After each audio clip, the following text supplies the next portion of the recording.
Galera, beleza? Como é que vocês estão? Meus amigos, a sexta-feira nunca decepciona. Sempre um dia de intensas movimentações políticas. Ontem, o Lula voltou a ser milionário após uma decisão do STF que desbloqueou os bens do Molusco. Agora ele tem 27 milhões para gastar. Vamos ainda falar, sobre o advogado do Adélio, que mudou de celulares umas 20 vezes nos últimos 3 anos. Nada estranho. Ainda temos mais umas coisinhas aí no âmbito do judiciário que tem relação com a PEC da Bengala, uma fala aí do Fux e outras coisas. Vamos falar bastante sobre 2022. Ontem tivemos a informações truncada. No início da manhã, a revista Veja trouxe o furo, falou que o Tarcísio tinha aceitado ser candidato ao governo do estado de São Paulo. O dia foi se passando e a coisa meio que mudou. A gente vai falar sobre isso, sobre as movimentações aí do entorno do presidente Bolsonaro, a possibilidade do Mourão ser o candidato ao governo do Rio de Janeiro, algumas outras coisas. Vamos falar do vice, não só de Bolsonaro, como do Moro e do Lula. E o do Moro é o mais interessante, porque tem uma estratégiazinha que está sendo formada desde tirar votos de Bolsonaro, tirar uma estrutura maior no entorno do presidente para a campanha de 2022, tirar alguns palanques estaduais.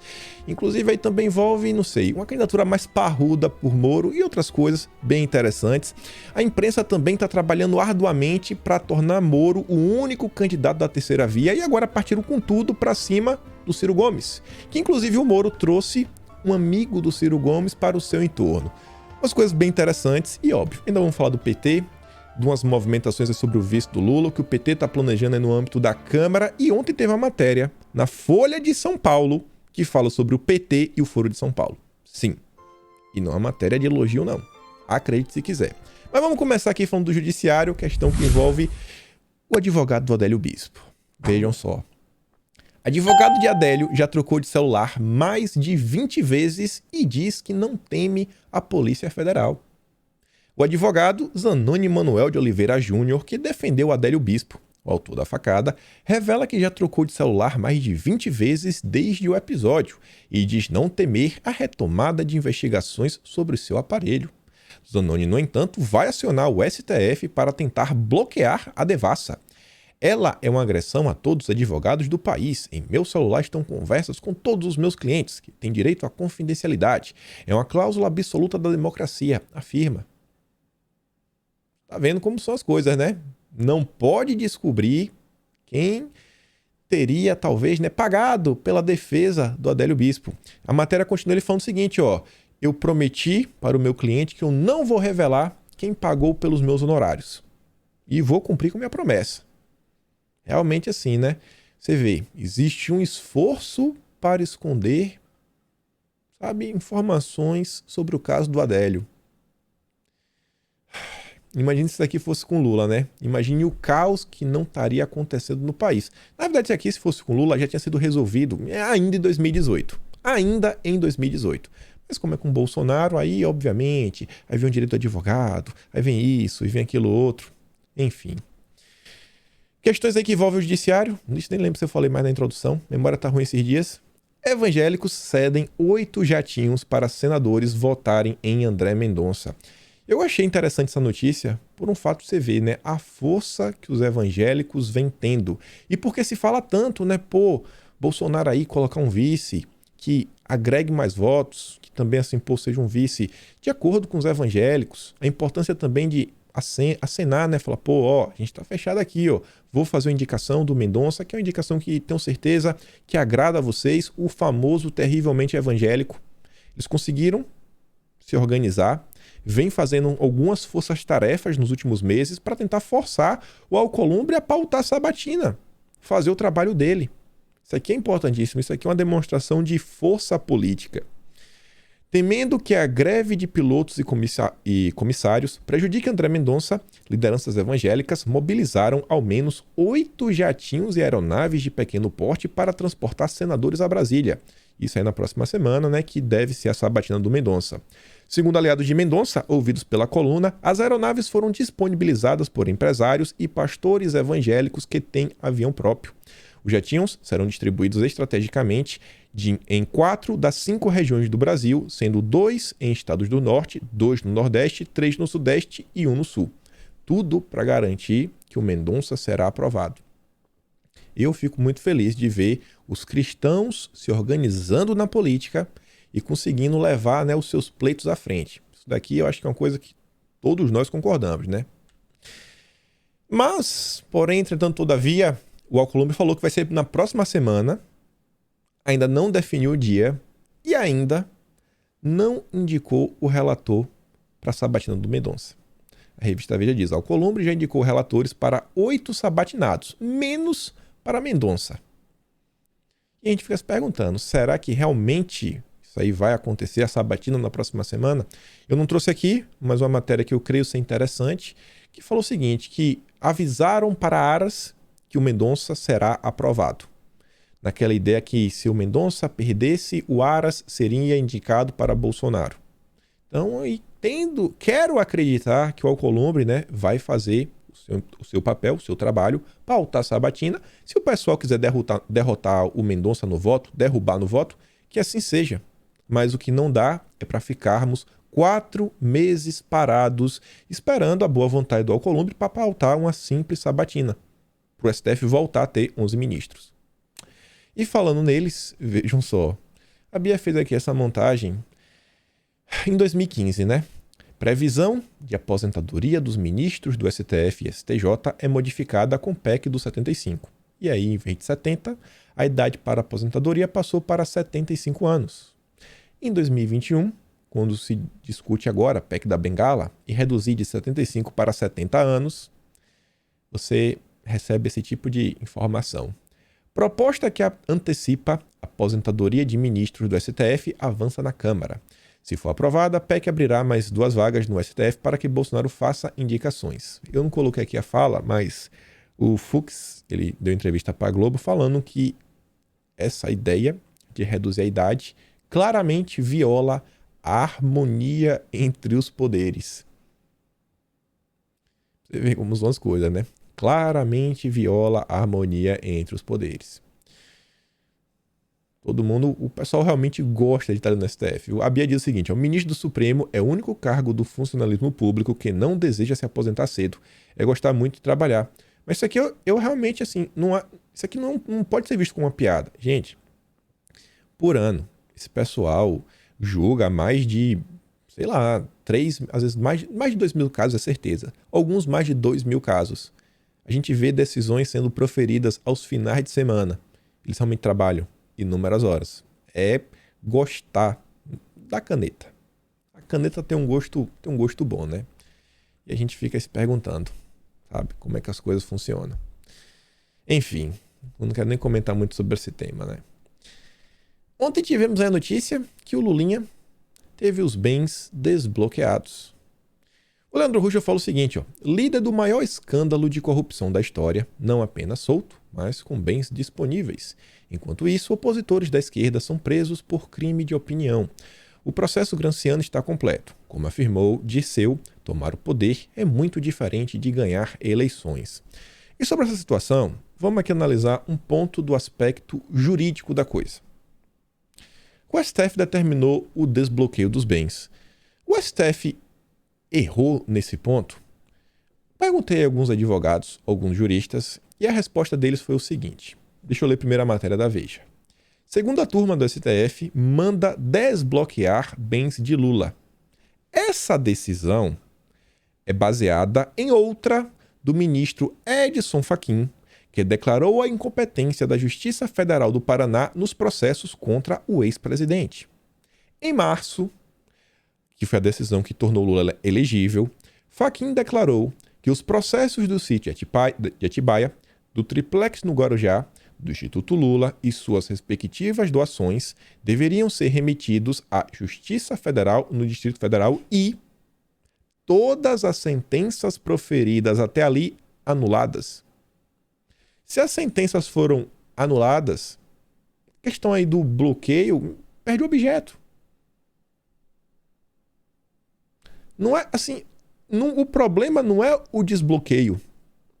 O desbloqueio era uma consequência natural dessa decisão. A decisão problemática não é de ontem do desbloqueio. Porque como é que vai manter os bens bloqueados se as decisões, as sentenças proferidas até ali foram anuladas? Vocês estão entendendo? Então, o problema, ele nasce na decisão de março. A decisão que tornou o Lula elegível, que anulou tudo. Não. Tira do Paraná, manda para o Distrito Federal. E foi essa decisão, essa é a decisão que deu acesso para o Lula pegar o seu dinheiro de volta, que o Sérgio Moro veio a público defender. Foi essa a decisão.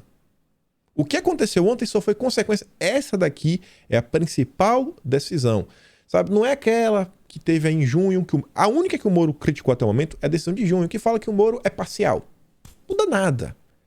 A principal decisão que tem que ser analisada e que gerou vários desdobramentos, como, por exemplo, a parcialidade do Moro, que ele critica, foi essa daqui. A que o Moro saiu em defesa do Fachin, falando que ele é um magistrado técnico com atuação destacada na Operação Lava Jato e que qualquer discordância quanto à decisão deve ser objeto de recurso, não de perseguição. O Deltan Dallagnol também veio a público para defender o Fachin e a Transparência Internacional, a ONG dos lavajatistas, a mesma coisa. Agradeçam ao Sérgio Moro, ao Deltan e todo o time lavajatista. Tem gente ontem querendo colocar a culpa no Cássio. Mas você já está anulado, não tem mais sentença. Vai manter bloqueado pelo quê? Qual é a base para manter bloqueado se não existe nenhuma sentença? Tudo foi anulado. Vocês entendem isso? Parabéns, Sérgio Moro. Parabéns. Parabéns por defender a decisão do Fachin. Isso aí. Técnico. E o Lulinha agora tem, 27 milhões. Lula, o filho pobre do Brasil, volta a ser milionário com decisão do STF. Ex-presidente faturou 27 milhões, atuando como consultor de empreiteiras e outras empresas com negócios nos governos petistas. Consultor de empresa. Aí, esse Lula... Botaram até a foto do Lula com óculos, que vai parecer intelectual, né? Botou até um óculos no Lula. É um tapa na cara do brasileiro. Uma coisa também que é um absurdo, né? Não tem muito o que falar. A gente já sabia... O Lulinha agora vai se encontrar com o Renan, né? Como se nunca tivessem batido papo antes. Renan Calheiros articula reunião com Lula para as próximas semanas. Lula e Renan vão se encontrar nas próximas semanas para discutir 2022. O senador, que desponta como um dos principais defensores de uma aliança do MDB com o Lula em 2022, quer aproveitar sua ida a São Paulo para fazer exames de rotina para conversar pessoalmente com Lula. Todo mundo junto e misturado. Só fazendo aqui uma pausa sobre política partidária. O Kelps, lá da CPI da pandemia, deixa eu ver onde é que eu coloquei isso aqui, lá do Rio Grande do Norte. Tá aqui. Ele gravou um vídeo, deixa eu mostrar aqui o vídeo para vocês logo. Bota aqui ponto de bala. Pera aí. Mais um zoomzinho. Dá o zoom, vai. Pronto. Olha aqui o que o Kelps tem a falar. Pronto aqui. Confirmou que o da CPI da Covid hoje confirmou uma testemunha. Que o custo dos respiradores do consórcio Nordeste vendido aos estados era 10 vezes maior do que o custo de produção. O custo de venda do respirador que o consórcio Nordeste comprou era 10 vezes maior do que o custo de produção. E nunca chegaram, né? O custo de produção seria apenas 15 mil reais. E ele foi vendido aos estados por mais de 150 mil reais. Mais de 10 vezes. Viu? Isso só confirma o que a gente vem dizendo desde o início. Esse negócio foi feito para roubar o povo nordestino. Em momento nenhum se teve zelo em contratar empresas adequadas ou buscar o melhor preço para as pessoas do Nordeste brasileiro. Eu continuo defendendo a exclusão do meu estado do consórcio Nordeste e a demissão imediata dos servidores envolvidos nessa contratação fraudulenta. Isso daqui o Renan Calheiros nunca quis investigar, né? Porque toca no coração da máquina petista. E aí o Kelps continua falando, o consórcio Nordeste arrecadou quase 50 milhões dos estados e pagou tudo antecipado à Rempcare, que compraria os respiradores por apenas 24 milhões. A Bioenergy, pago também antecipadamente, que por sua vez gastaria somente 5 milhões para produzir. Produto final desta operação, 0 respiradores entregues e 48 milhões de reais desviados, com a palavra dos governadores nordestinos que defendem a permanência de Carlos Gabas no cargo de diretor-geral do consórcio Nordeste. Só a nata do petismo brasileiro. Parabéns, parabéns, Renan Calheiros.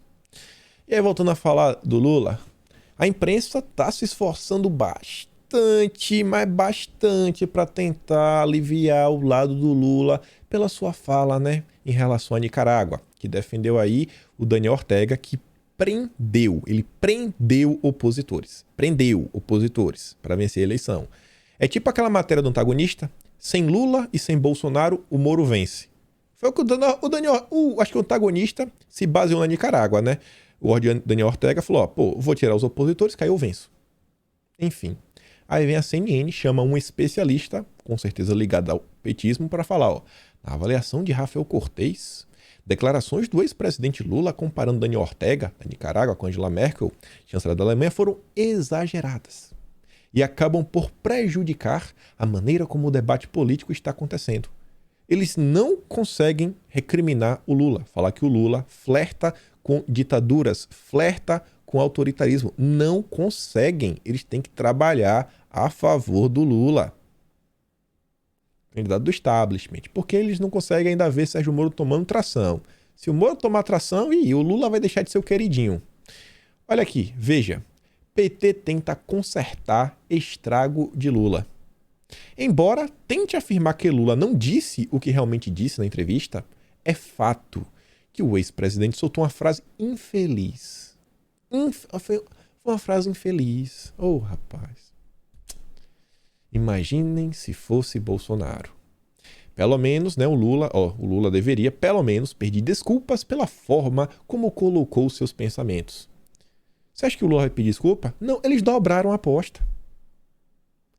Lula, aqui Frei Beto levou a Cuba a biografia de Lula para entregar a Raul Castro. Foi lá se encontrar com o pessoal de Cuba, né? Os ditadores. E eu pensei que vinha essa matéria. Triplicou a aposta. Matéria da Folha de São Paulo. Nicarágua tem direito de processar opositores, diz petista que dirige Foro de São Paulo. Principal dirigente do Foro de São Paulo, a petista Mônica Valente, defendeu em entrevista veiculada nesta quinta-feira a decisão do governo nicaragüense de processar opositores políticos do ditador Daniel Ortega. No mérito, o governo nicaragüense tem toda a razão em processar essas pessoas, com base na sua própria lei, com base no direito internacional. Não basta, né, o Lula apoiar o Daniel, porque ele não pode se reeleger as repórteres espanholas, é porque ele tem dois opositores, né? Nossa, como é o nome a Merkel, da Alemanha, ela nunca fez isso. Eu não posso falar sobre isso. Aí vem um PT agora para falar que, não, o Daniel Ortega tem o direito ainda de processar. Tá bom. Esse é o PT. Foro de São Paulo. Deixou de ser conspiração, né? Graças a Deus. Até a Folha de São Paulo já entende que existe algo chamado Foro de São Paulo. E tem ligações com o PT. O PT é o dirigente. E é essa gente que eles querem eleger. Por palanque amplo, Lula determina que PT não tenha candidato no Rio de Janeiro. Isso aqui, a confusão é grande. A gente vem falando, já há alguns meses, dessa aliança que o Lula está tentando criar com basicamente dois partidos, PSB e o PSD. Carlos Lupe, do PSB e o Kassab, do PSD. Lula determinou que o PT do Rio de Janeiro ceda a disputa ao governo do estado a um aliado para que tenha palanque competitivo no terceiro maior colégio eleitoral do país. Olha só, o objetivo do Lula. Palanque, tem um palanque competitivo. Terceiro maior colégio eleitoral. Estrutura, ter uma estrutura de campanha. O palanque é importante. Campanhas de governo são caras. Inclusive sobra mais dinheiro aí para o PT investir no legislativo, nos deputados, né? Sobra fundo eleitoral. E aí eles vão usar de graça a estrutura do PSD, do PSB, quem eles lançarem candidato. O candidato até o momento é o Marcelo Freixo. Dois nomes tinham interesse, Benedita da Silva e o André Siciliano. Não levava, de jeito nenhum. Ia gastar dinheiro à toa. Lula conversou com os dois e convenceu a abdicar a disputa. Vem pro federal, vem como deputado, vamos botar uma bancada grande. A ordem é compor com Marcelo Freixo, do PSB, e com Rodrigo Neves, do PDT. Sendo que O PSB já tinha, sabe, acenado pro Lula falando, ó, pra gente ser amigo, para nós sermos amigos, precisamos, assim, ter o controle sobre alguns estados. O PT tem que apoiar a gente em São Paulo, no Rio de Janeiro, em Pernambuco, Espírito Santo e outro estado. Não lembro agora. Aí você vê isso daqui, ó. A pedido de Lula, dirigentes do PT em São Paulo serão candidatos à Câmara. A gente vai falando bastante sobre os 206 do Disseu, o número de deputados que o Disseu precisa para travar a Câmara durante 4 anos e nenhuma PEC ser aprovada. A prioridade de Lula na eleição é construir uma bancada robusta na Câmara. O PT não está focado em governadores, não está focado em senadores. Câmara. É ali. É a Câmara que pode, abrir um processo de impeachment contra o presidente. É a Câmara que é a primeira a lidar com as MPs, as medidas provisórias que o presidente da República manda. Tudo nasce na Câmara.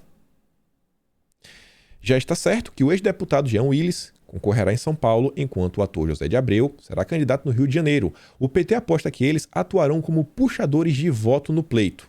Olha o que o PT está pensando. O Zé de Abreu não sabe nada de articulação política, não sabe nada. Se perguntar para ele quantos votos precisa para aprovar, sei lá, ele não sabe. Sabe nada. Quantos deputados tem na Câmara? O Zé de Abreu não sabe nada.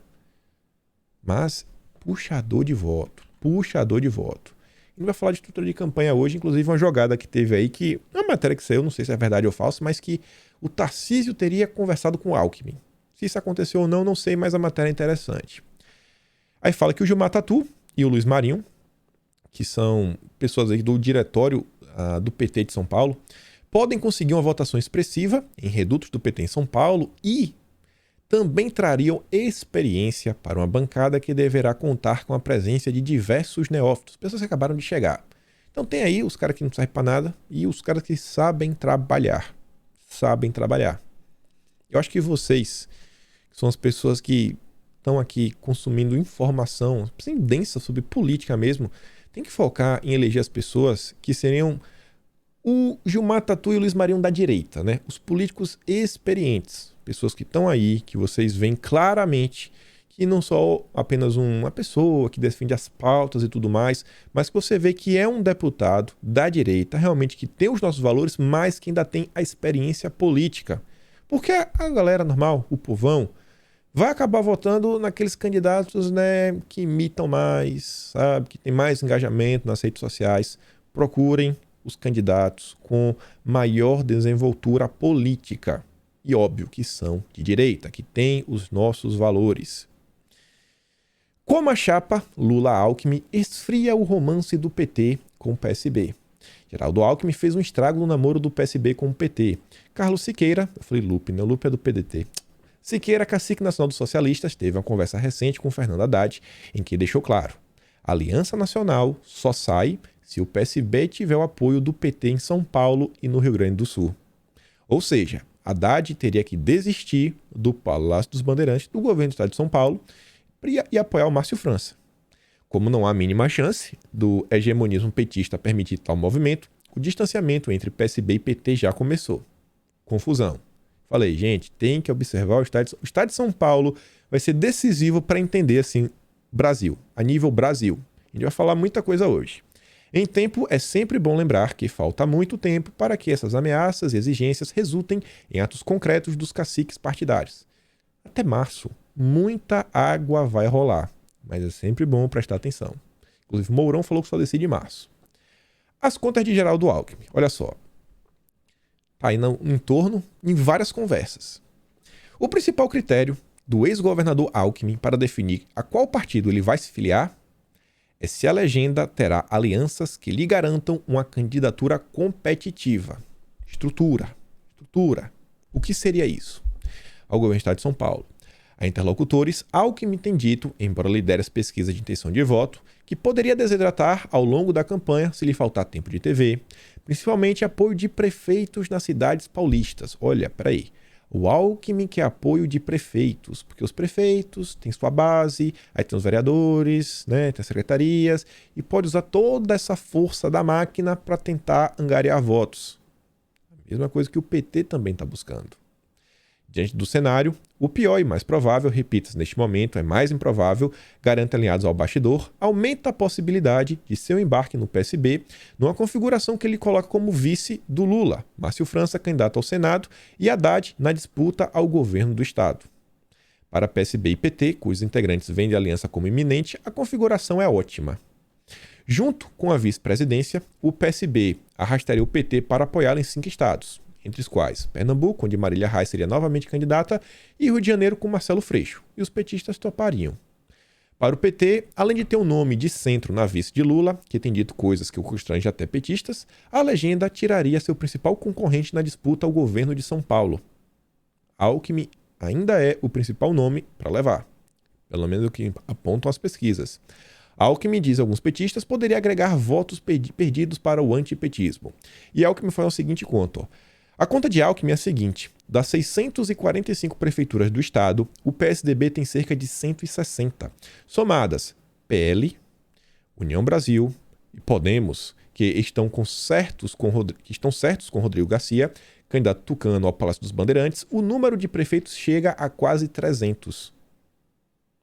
Então, o Alckmin, ele vê assim, uma competitividade. No mínimo, ele teria que ou ir para a União Brasil, mas aí dificilmente ele teria apoio do PL.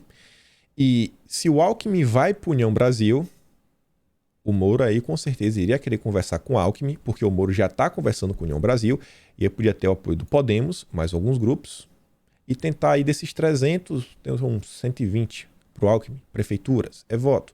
Rodrigo tem 160, mas não faz muita diferença. E percebe quando a questão de Bolsonaro e o PL não são apenas os deputados estaduais, o PL também tem prefeituras. E essas prefeituras já estão apoiando o Rodrigo Garcia também. Olha a confusão, olha a confusão. O PL, apesar do ingresso de Jair Bolsonaro e sua exigência pela candidatura de Tarcísio, na prática, segue com Garcia. Kassab, presidente do PSD, continua a dizer que a filiação de Alckmin é questão de tempo e de que o ex-governador faz o que sempre fez, conversar com todo mundo. Para o Kassab, ter o Alckmin é importantíssimo, porque isso aí vai aumentar a força de negociação dele. É o estado mais importante do Brasil. O bastidor já informou que o ainda tucano vê vantagem com a especulação com seu nome. Quem está na melhor posição até o momento é o Alckmin, que o passe dele está até o momento disputado. Até o momento ainda segue crescendo de preço. Por que eu estou falando isso tudo? Vai fazer sentido lá na frente. Derrota de Dória nas prévias pode acionar plano para manter Alckmin no PSDB. O entorno do Alckmin acredita que se o Dória perder, o PSDB internamente pode dar um pé na bunda do Rodrigo Garcia e falar: amigo, tu não tem chance nenhuma de levar. É zero, tu não vai ter 5%. Não tem nem mais o Dória, vai ser o Alckmin. E aí, naquele cenário, o Alckmin teria 160 prefeituras do PSDB. Talvez aí o PL não precisasse mais apoiar, né, o partido que Bolsonaro deve estar indo, mas teria União Brasil, Podemos, e aí talvez puxasse o MDB, que é o prefeito aí de São Paulo, e a coisa começa a mudar de novo. Olha a confusão do estado de São Paulo. E aqui agora a gente já bota as prévias dos tucanos, que inclusive podem dar o vice da chapa do Sérgio Moro. Se o Leite vencer, pode ver como vice de Sérgio Moro. Calma que tem mais. Vai fazer mais sentido um pouco mais à frente. A gente vai entrar nessa questão ainda mais. Eu quero juntar isso daqui com a matéria do Tarcísio e o Alckmin. Mas antes disso, como falei para vocês, informações truncadas. No início da manhã, às 9h10 da manhã, a Veja solta essa matéria. Martelo batido. Tarcísio decide concorrer ao governo de São Paulo. Após meses de convites públicos do presidente Jair Bolsonaro, Tarcísio bateu o martelo. O ministro da Infra decidiu que será o candidato do presidente ao governo de São Paulo. Às 5h20 da tarde, a assessoria do Tarcísio entrou em contato com a Veja e falou, nega a decisão que ele vai disputar e abre aspas. O ministro Tarcísio Gomes de Freitas negou que haja definição sobre candidatura ao governo de São Paulo. As conversas sobre o futuro político de Tarcísio seguem em aberto e o ministro focado nos próximos leilões do programa de concessões e entregas previstas pelo Ministério da Infraestrutura. E o que é que a imprensa fez? Radar mantém informação. Dado que Bolsonaro confirmou a 3 ministros o acerto com o chefe da Infra. Quem disse que Bolsonaro confirmou? Um desses 3 ministros? Tem ministros mantendo papo com a Veja? Há uns meses atrás até tinha. não só com a Veja. Assim, tinha um ministro assim, especial que ele vinha mantendo um papo com Robson Bonin e com Lauro Jardim.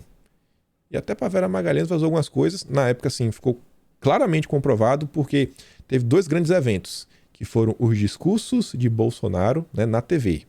Aqueles discursos que ele faz normalmente às 8 da noite, em cadeia nacional, que 3 horas antes do discurso, o Lauro Jardim já sabia, em um dos discursos, e o outro discurso, 3 horas antes também, a Vera Magalhães já sabia tudo, tintim por tintim, o que Bolsonaro ia falar. Pô, como é que o pessoal sabe? Enfim, né, não vamos entrar nessa treta agora. Aí, olha só. Eu coloquei ali a questão do Tarcísio, só para desmentir, a gente vai falar mais sobre isso ainda. Tá meio confuso, mas vai clarear. Me perdoa hoje. Saiu essa matéria aqui sobre a Eliane Cantanhede. Né? Desculpa, sobre não. Da Eliane Cantanhede sobre o Moro. Moro é a nova onda.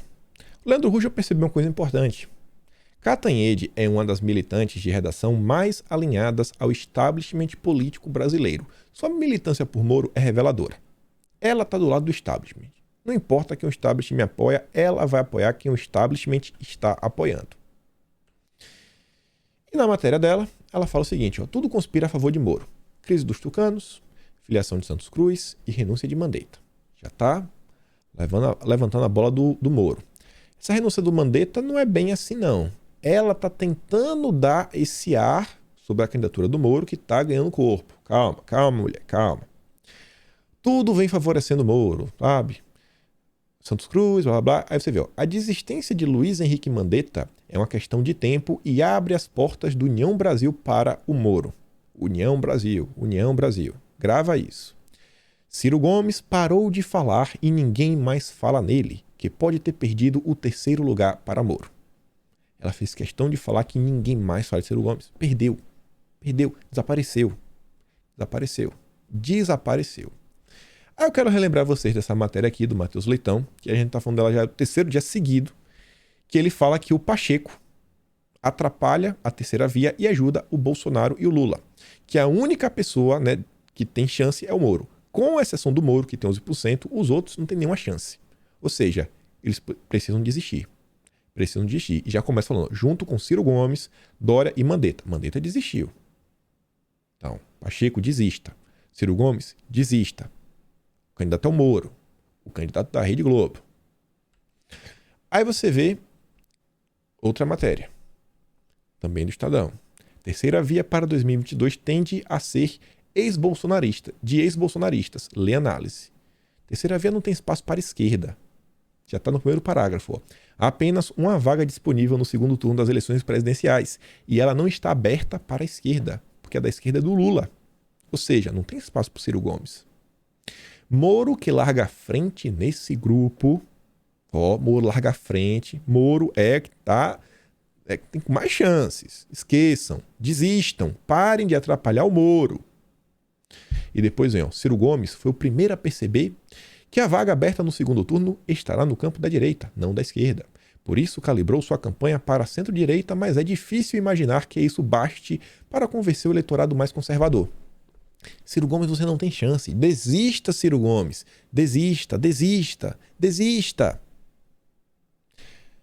2 dias atrás, falei para vocês que chegou nos meus ouvidos, na Rádio Peão, que a estratégia que rondava o Moro era o seguinte: 30% vai votar em Lula, 25% em Bolsonaro, 55%, 20% não vai votar em ninguém, vai votar nulo, o que seja, 75%, tem 25% no ar. É a terceira via. Moro tem que buscar esses 25% e desgastar Bolsonaro. Aí ele vai para o segundo turno. E isso só será possível se a terceira via afunilar e tiver uma única chapa. Uma única chapa. Ciro Gomes, desista. Você ainda tem o quê? 7%, 5%. É uma quantidade que vai ser importantíssima para o Moro. Desista, Ciro Gomes. Matéria do Globo. Lauro Jardim. Globo. Moro é o candidato da Globo. Lauro Jardim é seu principal colunista. Entrada em cena de Moro vai alterar a campanha de Ciro Gomes. Ciro e Moro formam uma espécie de segundo pelotão dos candidatos a presidente, com algo entre 7 deve ser a 10% das intenções de voto, cada um dependendo da pesquisa, atrás de Lula e Bolsonaro, que ultrapassam os 20%. A campanha de Ciro avalia que Moro não tirou votos do pedetista, mas atrapalhou uma aguardada subida de Ciro nas pesquisas em dezembro para algo em torno dos 13%. Por essa visão, Moro tirou voto de Bolsonaro justamente de eleitores que poderiam migrar para o pedetista. Ciro não vai deixar de atirar em Lula, mas, pelo menos, num primeiro momento, dar atenção preferencial ao ex-juiz. Em resumo, é como se quisesse dizer ao eleitor, a terceira via sou eu. Se quisesse, não tem mais. Ciro, desista. Desista, Ciro Gomes. Você não tem mais chances, irmão. Desista. Desista. O PT vê essa situação dessa forma. O PT vê Bolsonaro mais fraco após a entrada de Moro, mas ainda no segundo turno contra o Lula. O PT não vê, sabe, o Moro com fôlego para durar quando a campanha realmente começar. No máximo chega a 15% e, meu amigo, não vai. Quem vota em Bolsonaro, vota em Bolsonaro. Vai ter gente que é aquela galera antipetista e tudo mais, o isentão, que não queria votar no PT, pode votar no Moro. Mas quem vota em Bolsonaro não vai mudar de voto. Não vai. Não significa que é para baixar a guarda. Não baixa a guarda ainda. Moro, ele precisa tirar votos de Bolsonaro. E olha onde ele está indo. Moro quer tirar voto evangélico de Bolsonaro. Moro, que celebrou uma decisão da Suprema Corte no âmbito do meu corpo e minhas regras. Pode triturar, o bebê. Esse cara que é voto evangélico, Moro. Moro. Amigo da Lina Zabó, que prega a descriminalização, sabe? Não dá. Moro. Mas a coisa ainda é mais, assim, a cara de pau do Moro é maior. Ao apresentar como pré-candidato à presidência, Moro tende a tirar Bolsonaro o voto lava-jatista. Agora o ex-ministro trabalha para tomar o voto evangélico. Por meio da presidente do Podemos, a Renata Abreu, Moro está em busca de conversar com o pessoal do Republicanos, o Marcos Pereira, que, até este momento, caminha para fechar uma aliança com PP e PL na campanha de reeleição de Bolsonaro. Pereira concordou em encontrar. Vai ouvir a proposta. A contradição nessa história é que o presidente do Republicanos chegou a ser investigado no âmbito da Lava Jato, acusado de receber propina por delatores da JBS e da Odebrecht. Moro, você tá conversando com quem foi? Moro, logo você, o bastião da moralidade, que aponta de todo mundo. Porque pro Moro é assim, se o cara foi investigado, o cara já é criminoso. Já é criminoso. Foi julgado, tem certeza? Não importa, é bandido. Moro vê todo mundo como bandido. Santo só ele.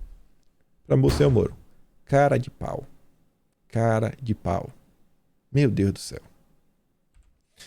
Aí vejam só, mais matérias, Bela Megali, a jornalista do Moro no Globo. O Globo já disse, soltou só aquela, mas quer saber a vida do Moro? Acompanha a Bela Megali e o antagonista, óbvio. A incursão de Sérgio Moro no terreno de Bolsonaro, falando que o Moro está entrando lá no estado de São Paulo em redutos onde tem um voto bolsonarista, para tentar tirar o voto de Bolsonaro. E como eu falei com vocês na introdução, eu não sabia disso e fiquei até, sabe, surpreso. Quem poderia imaginar que o general, que falou em regulamentar a mídia, as redes sociais, o general do Moro, mantém uma boa relação com Ciro Gomes. Moro aí, trouxe alguém que pode ajudá-lo a convencer o Ciro a desistir. Quem sabe até ser o vice do Moro. Quem sabe? Quem sabe, Tem método? Tem muito método. Muito método. Conselheiro da campanha de Sérgio Moro tem mantido boa relação com Ciro Gomes. Viu, Moro? Você tá demais. Tá demais. E sobre o Santos Cruz, eu não tinha visto isso aqui, não. Lá vem Cláudio Botox Dantas, o homem do Botox. Tá? Eu não sei se o Cláudio Dantas ele botou Botox demais ou anda, sabe, muito estressado, um cortisol alto. Chega a estação. Tá ruim. E ele fala o seguinte, se o Santos Cruz é Soros, o Guedes é o quê? E ele esqueceu da matéria que a gente trouxe no vídeo de ontem, do próprio antagonista, 2019. Santos Cruz recebe turma do desarmamento. Ligada, são todos patrocinados pela Open Society Foundation de Jorge Soros. Pô, Dantas, me ajuda a te ajudar, irmão. Esqueceu, Se passou. Que vergonha. Eu achei interessante ontem achei engraçado, na verdade, o comentário da Ju. Se fechar o antagonista, acabou a terceira via. Acabou. Pra mim, a campanha do Moro, meu amigo, ninguém mais vai falar do Moro. Acabou. E o Renato diz, ó, sem limites éticos e morais, Maynard avança na única pauta que lhe interessa, o seu bolso. Munido de um arsenal de fake news e preocupado com seu bem-estar financeiro, ele abandona, por hora, o tucanato e se veste de militante do Podemos. De tempos em tempos, ele se reinventa. Já apoiou... Nesse ano, Maynard apoiou Tasso Gereissati no PSDB, pulou pro barco do Renan Calheiros, né, o pessoal da CPI como um todo, e agora já tá no barco do Podemos. Meu amigo, não tem, acho que hoje no Brasil, nada mais lucrativo do que a campanha do Sérgio Moro. É a campanha mais lucrativa de todas. E aí, vejam só, Sérgio Moro tem aulas de Brasil com grupos de notáveis. Vou deixar aqui o Emílio Surita falar sobre os notáveis do time do Sérgio Moro. Isso aqui aconteceu durante a entrevista do Van Garten lá no Pânico. Olha só o Emílio, o milhaça. Não, ele falou assim, eu vou fazer... Agora, o Moro tá meio PSDB. Vai acabar com a fome. Meio PSDB. Acabar com a corrupção. Não, ele falou assim, eu vou fazer uma economia verde... Inclusiva e digital. Uma economia verde. Aqui, ó, pra mim, por favor. Pretendo agora fazer uma economia verde, inclusiva e digital. Isso é verdade. Dessa forma, resolveremos os problemas das pessoas. Então, quer dizer, tá meio... Sapateiro. Você entendeu? Tá meio ali, ó. Tá meio ali. Estratégia Não é estratégia. Candidato. Candidato pode falar o que quiser. Promete. A gente vai lá e vai escolher um. Mas o grande problema... É isso aí. Agora, o Moro tá meio... Candidato fala o que quiser, né? Promete aí, a gente sabe que não vai acontecer mesmo, mas de boa. É do jogo. E aí, União Brasil. Falei pra gente prestar atenção no União Brasil. Vice de Sérgio Moro tende a ser do União Brasil. Alckmin pode ir pro União Brasil meio que tá apanhando o Rodrigo Garcia, sabe? Tem uma parte do União Brasil que ainda é bolsonarista e vai apoiar Bolsonaro. Inclusive tem deputados, os chamados bolsonaristas, que irão continuar no PSL, que vai se tornar União Brasil. Tá tendo um certo racha dentro do grupo. Vai ser o partido com o maior tempo de TV e o maior fundo partidário e fundo eleitoral. E aí você vê que o Moro não tende a ter o vice do União Brasil. O vice na chapa de Sérgio Moro ao Planalto tende a ser do União Brasil, partido que unirá o PSL e o DEM e será o maior da Câmara. Auxiliares de Moro avaliam que o ex-ministro precisa de um vice com experiência na política, que o Moro não tem nenhuma. Normalmente, políticos experimentados buscam um vice que tenha bom trânsito entre empresários de modo a cabalar apoio entre o mercado financeiro. No caso de Moro, neófito na política, a necessidade é circular melhor entre os partidos e costurar alianças. Moro não precisa do apoio do empresariado, né? Os maiores, os bambambãs, já tá com ele. Já estão com ele, né? Lema e essa turma assim, alto nível, todo mundo é Sérgio Moro. E aí sai essas duas matérias aqui, e tudo isso aqui se conecta. E aí acho que depois já coloquei a matéria do Tarcísio, que eu acho interessante a gente analisar algumas coisas para ver o tamanho da confusão do estado de São Paulo. E agora acho que você vai clarear um pouquinho. Mandetta sai do páreo de disputa presidencial e União Brasil negocia apoio a Sérgio Moro. Bivar comunica a Semineto que quer ser candidato a presidente. Peraí, Bivar não tem voto para se eleger deputado. Quer ser presidente. O que o Bivar tem na cabeça? Isso aqui do Bivar, ele zera qualquer chance do Mandetta. No PSL, o movimento de Bivar foi visto como uma forma de neutralizar Mandetta para que Bivar se classifique, na verdade, para tentar ser candidato a vice em alguma chapa, preferencialmente Sérgio Moro. Não vai. O Bivar não vai ser vice do Moro. Não tem chance. O que está acontecendo aqui é o seguinte. Quem vai ser o presidente do União Brasil é o ACM Neto. Mas o ACM Neto, ele também vai ser candidato a governador pela Bahia. Ele não vai ter tempo de ficar se debruçando sobre negociações e mais negociações, né? Ele está na vida dele. E o Bivar sabe que o DEM tem mais poder político do que o PSL, né? O Bivar tem dinheiro e só, não tem poder. O que o Bivar está procurando aqui nesse momento é poder. Lá atrás, meses atrás, a gente trouxe uma matéria onde o Bivar falava isso daí. Estamos em busca de holofotes. Temos dinheiro, mas precisamos dos holofotes. Quando o Bivar ele se coloca como presidente, quem quiser negociar o apoio com o União Brasil vai ter que conversar com o Bivar. Quem vai centralizar as negociações junto à União Brasil é o Bivar. E assim ele vai tentar captar poder para o seu grupo.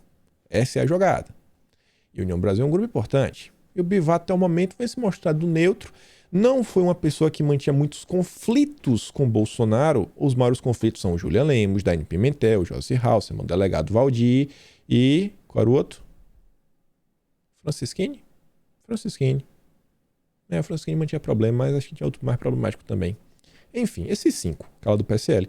Bolsonaro conseguia conversar com o Bivar. Chegou a quase voltar. Mas as coisas não estão certas. Então, o Bivar está na pista. Vai entrar naquele modo. Quem paga mais? Quem paga mais leva o meu apoio. Dizem aí que 600 milhões de fundo partidário. E é isso, essa matéria que eu achei assim, o conteúdo da matéria interessante. Analisar assim, os possíveis cenários e algumas coisas. Segundo a Folha de São Paulo, disse que o Tarcísio procurou Alckmin para tentar acordo com Bolsonaro em São Paulo. E aí o Valfrido Vardi, primeiro chefe do Sérgio Moro, fala o seguinte, a disputa pelo governo de São Paulo tem importância central a partir do arranjo no âmbito das eleições presidenciais. É central, é o que a gente está falando, isso aqui é importantíssimo, prestar atenção, no estado de São Paulo. A direita deve se fragmentar em São Paulo, propiciando oportunidade única ao campo progressista. Aqui ele está dando um aceno, a esquerda tem que se unir. Ele é amigo do Boulos, tem que conversar com Haddad, tem que conversar com Márcio França, faz na chapa única, vem forte, tenta trazer esses votos, sabe, canalizar e desse pessoal aí brigando. E a matéria fala o seguinte, a ideia era que Alckmin mantivesse a candidatura ao governo de São Paulo, com isso Bolsonaro não lançaria um candidato no estado, favorecendo a migração dos votos de seus eleitores conservadores para o ex-governador. O objetivo comum dos dois poderia ser mais facilmente alcançado: a derrota do grupo de João Dória, do PSDB em São Paulo, que terá como candidato o atual vice, Rodrigo Garcia. Pelo desenho discutido no bolsonarismo, Alckmin não precisaria apoiar a reeleição do presidente nem subir em seu palanque. O presidente tampouco declararia voto no ex-governador. A contrapartida do acordo seria o lançamento de um candidato ao Senado na chapa de Alckmin, que apoiasse Bolsonaro e abrisse palanque para o presidente em São Paulo. Palanque, aqueles 300 prefeitos que o Alckmin meio que falou que está ali na conta, na matemática. Calma. O ex-governador poderia, por exemplo, sair candidato pelo União Brasil. Presta atenção, União Brasil. Numa aliança com o PL, que poderia abrigar o candidato bolsonarista ao Senado. O nome lembrado é o do presidente da Fiesp, Paulo Scaff. O ex-ministro do Meio Ambiente, Ricardo Salles, também teria peso para sua candidatura. A informação antecipada pela coluna, de lideranças do PT e do PSB, tentam viabilizar uma chapa com Lula para presidente e Alckmin para vice. Isso aí esfriou. Sem palanque definido até agora em São Paulo, Bolsonaro tem visto Tarcísio como alternativa para a candidatura ao governo paulista. O ministro, no entanto, teria preferência por disputar o Senado por Goiás, estado onde poderia, segundo apoiadores, ser eleito sem sair de casa. Isso aqui eu não tenho nenhuma ideia se aconteceu, não tenho nenhuma ideia se o Tarcísio comentou, se existe sequer esse interesse por parte do presidente e tudo mais. Mas porque eu achei essa matéria interessante. Olha como o estado de São Paulo pode mudar tudo. Vamos partir do pressuposto que isso daqui é verdade. Vamos partir do pressuposto que o Tarcísio conversou com o Alckmin. E vamos partir do pressuposto que isso foi feito com alguma boa intenção. Tá? O que é que Bolsonaro realmente poderia ganhar? Vamos pegar aqui os pontos-chave da matéria. A gente está vendo uma construção. Lula, Kassab, né, PSD, e o Lupe. Nossa, eu tô me atrapalhando. Siqueira, acho que é o Siqueira do PSB.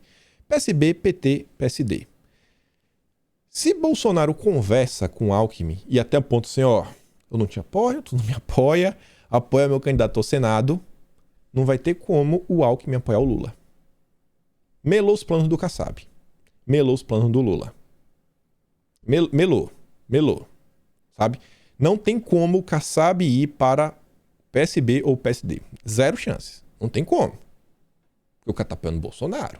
Não tem. O PT não tem conversa. Tu tá ali no partido, quando é o governo de São Paulo. Não tem. Quando o PSB quer lançar o Márcio França e o PT quer colocar o Haddad. Não tem. Então, meio que sobraria realmente como alternativa o Alckmin e pro União Brasil. Ele indo para lá, União Brasil, o maior estado. Pô, cara, agora vai ter o governo do estado de São Paulo. Se o cara tá com o Bolsonaro, vai ficar meio complicado o União Brasil apoiando o Dória. Porque aqui o acordo é assim, não é assim, eu não te apoio, tu não me apoia, tu pode apoiar quem tu quiser. Não, tu não vai apoiar quem tu quiser. Tu não vai me apoiar, tu vai ficar calado e apoia meu candidato ao Senado. Então, essa configuração, caso ela venha a ocorrer, partindo do pressuposto que o presidente sempre age com boas intenções, e isso aqui possa ser verdade, você vê como uma simples mudança no eixo do Alckmin joga água nos planos do Lula, do Kassab, do PSB, muda a configuração toda, inclusive facilita para compor no estado de São Paulo, muda os planos que Sérgio Moro tem de, botar a mão no União Brasil e traz para Bolsonaro, em tese, uma estrutura maior, um apoio para o candidato ao Senado e tudo mais. Só que entra o problema, o Alckmin não é nem de perto o candidato que a galera da direita gosta. Não é nem de perto. E ainda poderia trazer aí apoio maciço do PL, porque, né, Alckmin tem alta chance de vitória. Quem sabe aí, vamos supor, Alckmin aceitaria uma indicação do PL para vice-governador. Colocar alguém aí ligado a realmente à direita. Essa chapa iria para frente, não iria? Assim, Alckmin é difícil de descer. Não apoio o Alckmin, deixar claro. Eu realmente espero que tenhamos um candidato. Tarcísio acho que é um candidato, um nome que muita gente gosta. Muita gente gosta. Acho que dificilmente algum brasileiro torceu o bico pro Tarcísio. Ficar bem feliz. Mas olha como funciona assim a política. O interessante é ver assim, a movimentação. Olha como uma simples movimentação de peça. Você me apoia e não vai apoiar tal lado, pronto. Muda todo o cenário a nível de Brasil. Uma movimentação. Por isso que eu digo, presta atenção no desenrolar do estado de São Paulo. Talvez o Tarcísio realmente conversou só para entender como é que está falando na cabeça do Alckmin, não sei. Vale a pena prestar atenção. O que realmente se sabe sobre o Tarcísio é que ele não bateu o martelo. Ele não bateu o martelo. Tarcísio disse que precisa tomar decisão de vida super difícil. Tá lá, ó. Apesar das frequentes declarações do presidente Jair Bolsonaro, que declarou que quer pôr Tarcísio Freitas na disputa pelo governo de São Paulo, o ministro da Infraestrutura afirmou nesta sexta, dia 26, que não há nada certo sobre uma eventual candidatura. Não faço a menor ideia do que vou fazer, afirmou Tarcísio a jornalistas que o questionaram sobre a corrida ao Palácio dos Bandeirantes e se o ministro acompanharia ou não Bolsonaro na filiação ao PL. Ele disse: eu estou extremamente focado na realização dos investimentos. Tá candidato, né? Não posso falar agora. Tá quase o Alckmin. Não vou decidir agora, até março eu decido. Brincadeira, né? Não vou comparar o Tarcísio ao Alckmin. Foi mal. Tarcísio disse que aceitou discutir o assunto sobre a candidatura a pedido de Bolsonaro, mas que nenhuma decisão foi tomada. Tenho conversado com o presidente, sim, ele me pediu para pensar. A gente aceitou discutir o assunto, a gente está discutindo, afirmou, classificando a escolha como uma decisão de vida super difícil. Tarcísio disse que você precisa avaliar o que mais ajuda no projeto de Bolsonaro. Tarcísio observou que, mesmo assim, o presidente não está impondo nada. A conversa com ele é muito bacana, é uma orientação, é um cara que quer, obviamente, o melhor do ponto de vista eleitoral para ele, mas também quer o melhor para nós. Então, ele pensa muito no nosso lado pessoal também. Além de ser meu chefe, hoje é um grande amigo. A conversa está acontecendo e a gente vai tentar construir o melhor cenário possível, disse o Tarcísio, ao argumentar que precisa ter segurança baseada em números e evidências para tomar a decisão. Segurança baseada em números e evidências, ele está falando do quê? Saber como é que vai ser a campanha, se vai ter estrutura, sabe, pesquisas, por quem é a base, quem não é, o grupo. Então você já está pensando assim, algo estruturado. Isso é bom. A direita está, graças a Deus, né, com um bom tempo, podia ser mais tempo, né? Podia ter decidido muitas coisas antes, mas com uma certa folga ainda, já está se pensando bastante sobre as eleições, se vai, se não vai, se vai decidir, se não vai. A imprensa tinha dito que até dia 30 o Tarcísio bateria o martelo, se iria ou não ser candidato ao governo de São Paulo.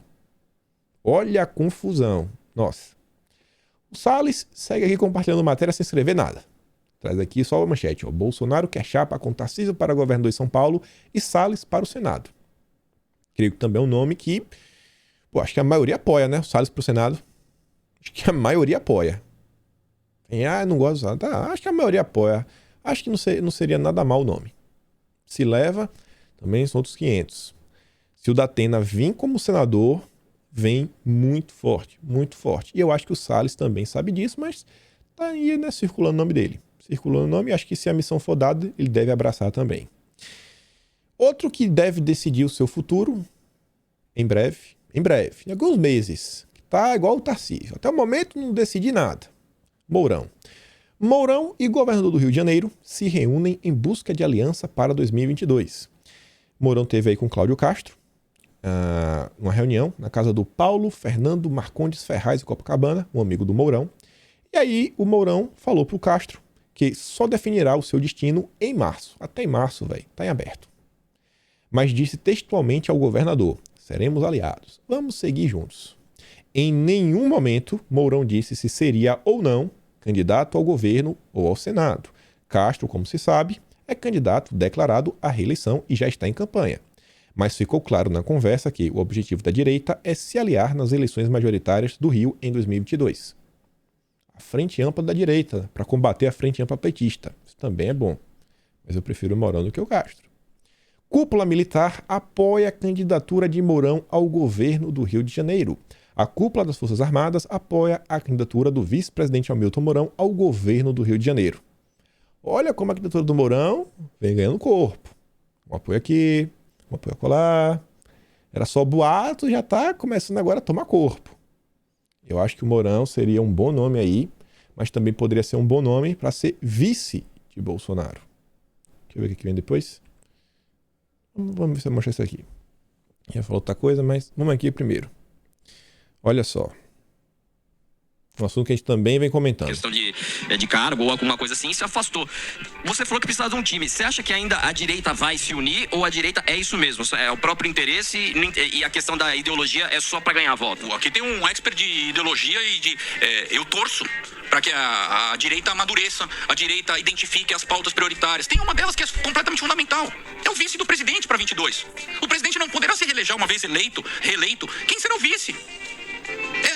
É completamente estratégico uma definição racional de quem será o vice. Oxalá alguém evangélico, alguém conservador, ou seja, esta é uma decisão principal para o sucesso da direita. Mas da esquerda também, do Lula também. Não, né? mas é que assim, O Lula também está buscando. Mas em termos de direita e esquerda, é muito interessante de ver que a esquerda sempre, qualquer um dos setores, sempre enxergou o Lula como meio de ação. Então o Lula sempre foi escolhido. Respeita a hierarquia. Não, é o Lula e toda a esquerda vai no Lula. Já na direita, a gente tem essa direita Pampers, a direita limpinha, a direita que chegou no poder e agora não quer se queimar, recua. A direita hashtag, que adora que a gente vai resolver as coisas na hashtag. Não, você tá no campo de batalha, as coisas não Então saem como a gente acha que a saem. direita não entendeu que o Bolsonaro é o meio de ação. Eles querem algo mais específico, melhor, virtuoso. O produto é esse, é o que tem. É o que tem. E vamos ver se... Eu também quero alguém melhor. Mas eu tenho plena noção, pragmaticamente, que o meio de ação é esse aqui. Duas coisas interessantes. Vamos começar pelo final. Até hoje, né, tem gente na direita que não entende que, cara, não tem opção. É Bolsonaro ou Bolsonaro, amigo. Isso devia ser mais do que o suficiente. É Bolsonaro ou Bolsonaro.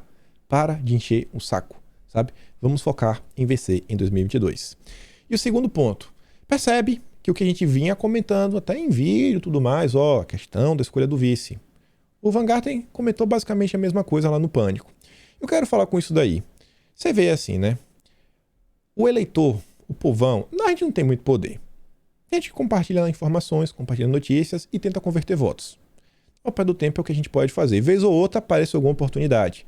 Gente, quando a gente compartilha notícias, quando a gente concede engajamento, visualização, audiência, a gente está dando uma sinalização do que meio que a gente quer. A direita, ainda parte dela, está presa em 2018. Eu acho que vocês não. Se vocês estão aqui nesse canal, eu tenho certeza que não, porque eu não faço vídeo para ficar mostrando mitada. Olha o que a mitada que o cara deu e olha a lacrada invertida que o cara tomou. Eu não faço vídeo disso daí. A gente faz vídeo de informação, assim, cara... Meu Deus, olha que maluquice que a gente está conversando hoje. Supondo aí movimentações de uma mudança de Alckmin, como isso aí poderia mudar o cenário, não só em São Paulo, mas a nível Brasil, que poderia impactar na campanha dos 3 principais nomes até o momento. Lula, Moro e Bolsonaro. O cidadão como ele não quer ouvir isso. E o que eu quero falar com isso daí? a gente tem que, assim, se a gente quer que certas coisas, certas decisões comecem a ser pelo menos discutidas, a gente tem que começar a falar sobre elas. Você vê, ó, o cara tá falando aqui da questão da escolha do vice. Eu tô falando sobre a questão da escolha do vice. Se vocês começam a falar sobre a escolha do vice, isso começa a ter certo engajamento, os deputados que ficam lá colocando matéria para às vezes pegar um like ou outro, vai falar, pô, o assunto que o povo quer ouvir, na verdade, é a escolha do vice. Você percebe como o debate ele gira em torno, normalmente, do que dá engajamento? Em torno do que dá engajamento? É importante, beleza, consome todo tipo de conteúdo, mas usem, sabe, o tempo de vocês para também fomentar esse tipo de discussão. Levem assuntos, pô, esse assunto aqui meio que ninguém quer conversar. Cara, posta lá em tua rede social, levanta a bola para cima. Porque uma pessoa vê, vai que tem um que se interessa, aí também comenta sobre o tema, que outra pessoa se interessa também comenta sobre o tema. Daqui a pouco um tema como, por exemplo, o vice de Bolsonaro começa a ser um assunto assim, interessante. Ano passado, a gente inventou na maluquice de acompanhar as eleições para a presidência da Câmara. E na boa, assim, a gente acompanhou de forma profunda que a gente já estava analisando a regra dos 56, esqueci agora o número, que era na hora de dividir para saber o tamanho das... quem ia ficar com quantas comissões. A gente estava discutindo as funções dos membros da mesa. Cara, olha a maluquice que a gente entrou na época. E esse assunto depois a direita começou a comentar porque a gente se debruçou sobre isso. Era um assunto que até então não tinha muito interesse. A gente tem, é um poder que a gente tem, fomentar alguns tipos de discussão. Sair um pouco da mitada versus lacrada. Ah, agora eu vou ouvir o comentário de não sei quem sobre a decisão do ministro X. Ah, eu não gostei. Todo mundo não gostou, tá? Não, mas eu quero ver a opinião desse cara. Agora eu vou ouvir a opinião desse cara. Tá, beleza. Todo mundo meio que concorda nisso. Vamos tentar levantar as questões pertinentes. O que está acontecendo, o que precisa ser discutido. Através desse engajamento a coisa pode ir para frente. Enfim, passou um pouco de uma hora. Eu não gosto disso. Eu só para fechar aqui com esse tweet...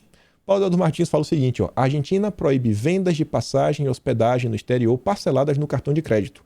O objetivo é impedir a fuga de dólares, ou seja, para impedir que os dólares fujam, o governo argentino faz o povo o seu refém. Eles tiveram o Macri. O Macri perdeu. Aí tem gente que falou, mas perdeu porque não cumpriu as pautas e tudo mais, tudo isso. Beleza. Depois acontece no Brasil... né? Ah, não tem como ficar pior. Aí o Lula vai e vence. Isso aí eu digo principalmente para aquela galera que gosta de reclamar bastante. Ah, que Bolsonaro isso, Bolsonaro aquilo outro. Quem ainda não entendeu que Bolsonaro é a única opção, sabe? Vocês acham mesmo que o Lula é o candidato mais preparado da esquerda? A esquerda consegue entender que o Lula é a única opção e abraça o Lula. Realmente abraça, protege de todos os lados possíveis. Até a imprensa está protegendo o Lula. Mas eu vejo gente na direita que às vezes tem vergonha de tentar desmentir uma coisa, não é defender cegamente, é desmentir uma informação que ela sabe que ela tem, que é um fato, porque, vão me chamar de bolsonarista, vão me chamar, eu sou independente. A tia do Zap, normalmente, ela não tem essa vergonha. A tia do Zap, meu amigo, ela... vocês sabem, né? Tia do Zap é tia do Zap.